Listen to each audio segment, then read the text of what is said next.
Growing concern about the air quality in Erie, where it may be more polluted than Los Angeles, believe it or not. 7 News reporter Lance Hernandez is checking this out. And Lance, you've learned this is pollution that we can't see just by looking.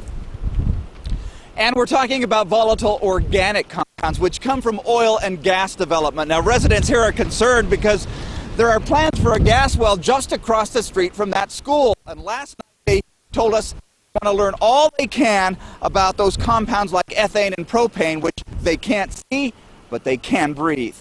We do a lot of studies in the United States, and the concentrations that we saw were quite a bit higher than what we see in other urban areas. Researcher Joost de Gout says they measured pollution at Erie Tower and discovered propane at 10 times the levels found in suburban LA. I ride my bike on these bike paths. My son was at the meeting with me. We're outside and active here, and it's a huge concern. I'm scared. I'm very scared. I would be lying to say that I wasn't. April Beach heads up a group called Erie Rising, which was formed to learn more about the impacts of fracking and other oil and gas development. She says residents don't want to be alarmed, but they do want to learn.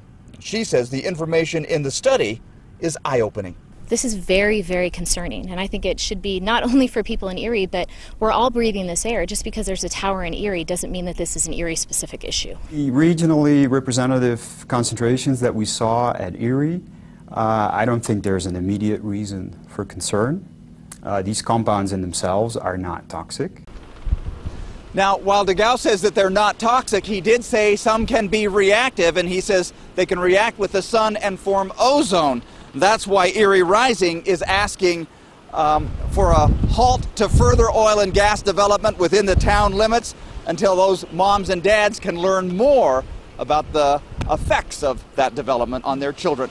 Live in Erie, Lance Hernandez, 7 News. All right, Lance, thank you. That group called Erie Rising will hold meetings each Thursday for the next 3 weeks to answer questions about the air quality concerns. Those meetings will be at 6:30 at the Erie Community Center. New at 5, 7 News uncovering a new way that teens are sexting. They're sending explicit messages or pictures. It's called Text Free and Text Plus. But if you have to search, you will have to search through all of the apps on your child's smartphone to find them. The Jefferson County District Attorney's cyber investigator is warning they're seeing more and more kids as young as 11 using these apps. They think they're tricking mom and dad, and in some cases they are, but more importantly is they're doing communications and sending pictures that just aren't age appropriate, and unfortunately they don't realize the consequences, both legally but even more so socially.